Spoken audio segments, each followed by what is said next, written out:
اعوذ باللہ من الشیطان الرجیم بسم اللہ الرحمن الرحیم الحمدللہ رب العالمین والصلاة والسلام علی رسولہ النبی الکریم۔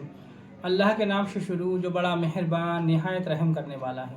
تمام تعریفیں اور خوبیاں اس شافی کے لیے جو تمام جہان کا پالنے والا اور شفا بخشنے والا ہے، جس نے کوئی چیز بھی بے فائدہ پیدا نہیں کی، اور درود پہنچے طبیب روحانی و جسمانی حضرت محمد رسول اللہ صلی اللہ علیہ وسلم پر۔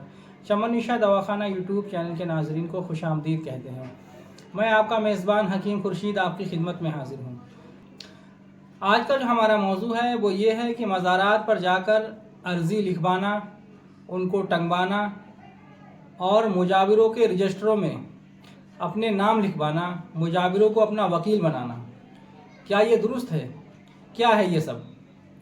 یہ کس لیے کیا جاتا ہے؟ یہی مسئلہ ہم آج آپ کی خدمت میں لے کر حاضر ہوئے ہیں۔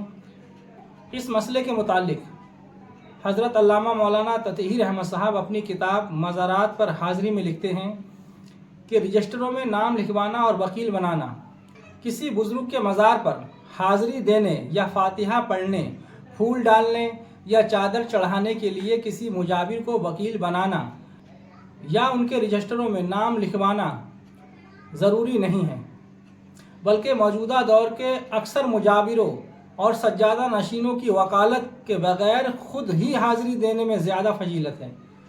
اور جہاں تک نام لکھنے کا معاملہ ہے تو خیال رہے کہ مساجد اور مزار پر آنے والوں کو ان دنیاوی کاغذوں رجسٹروں میں نام لکھانے کی ضرورت نہیں ہے۔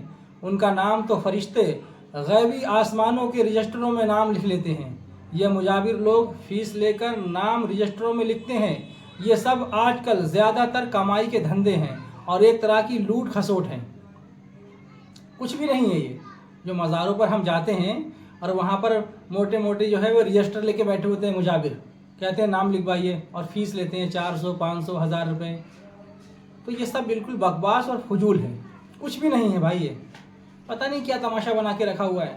لیکن عوام بھی کچھ ایسی ہے کہ ان کو بھی جو ہے جب وہ کوئی چادر پیش کرنے جاتے ہیں یا ان کی کوئی منت ہو، پھول وغیرہ لے جاتے ہیں، چادریں لے جاتے ہیں، باقاعدہ فاتحہ کا اہتمام کرتے ہیں، تو وہ یہ سمجھتے ہیں کہ ہم رجسٹر میں نام لکھوا لیں گے تو ہمارا نام جو ہے وہ اولیاء اللہ کی بارگاہ میں پیش کیا جائے گا اور اولیاء اللہ کے رجسٹر میں ہمارا نام لکھ جائے گا اور وہ ہمارے لیے دعائیں کریں گے تو ہماری دعا جو ہے وہ قبول ہو جائے گی، ہماری جو مراد ہے وہ قبول ہوگی۔ شاید ایسا ہی عقیدہ ہوگا، اسی لیے تو لکھواتے ہیں۔ لیکن یہ کچھ نہیں ہے میرے بھائی، یہ بالکل فضول ہے اور بیکار کی بات ہے۔ یہ مجاوروں کی صرف کمائی کے دھندے ہیں، لوٹ کھسوٹ ہے اور کچھ بھی نہیں ہے، اس کی کوئی حقیقت نہیں ہے۔ آپ اللہ والوں کی بارگاہ میں اگر حاضر ہوں گے تو اللہ والے تو خود دیکھ رہے ہیں۔ اور اسی طریقے سے مجاور بیٹھے ہوئے ہیں، وہ عرضی لکھتے ہیں۔ عرضی جو ہے لکھی جاتی ہے، اس میں آپ کا نام لکھا جاتا ہے، بزرگ کو سلام عرض کیا جاتا ہے، آپ کے پریوار کا نام لکھا جاتا ہے، یا خاص طور سے آپ جس کے نام بھی عرضی لکھوانا چاہتے ہیں وہ عرضی لکھ کر اور یا مزار کے پاس میں رکھ دی جاتی ہے یا اس کو ٹانگ دیا جاتا ہے۔ یہ کیا ہے؟ یہ کچھ بھی نہیں ہے، اس کی بھی کوئی حقیقت نہیں ہے۔ نہیں، آپ کیا سمجھتے ہو اس سے کہ ہم مزار پر عرضی لگوا کے ٹنگوا دیں گے تبھی بزرگان دین ہم پر توجہ کریں گے، وہ تبھی ہماری طرف نظر عنایت کریں گے؟ اس سے پہلے کیا بزرگ نہیں جانتے ہیں؟ لکھ کر ہی بزرگ جانیں گے کہ ہاں یہ شخص ہماری بارگاہ میں آیا تھا اور ان کا یہ مسئلہ ہے۔ یہاں پر دو باتیں پیدا ہوتی ہیں۔ ایک تو یہ کہ اگر کوئی بزرگ کی شان میں کوئی گستاخی کر دے، کوئی اگر یہ کہہ دے کہ مزارات مٹی کا ڈھیر ہیں، تو ہمیں بہت برا لگ جاتا ہے، کیونکہ ہم سنی صحیح العقیدہ ہیں، بزرگوں کے ماننے والے ہیں، اور برا لگنا بھی چاہیے کیونکہ ہم بزرگوں سے محبت کرنے والے ہیں۔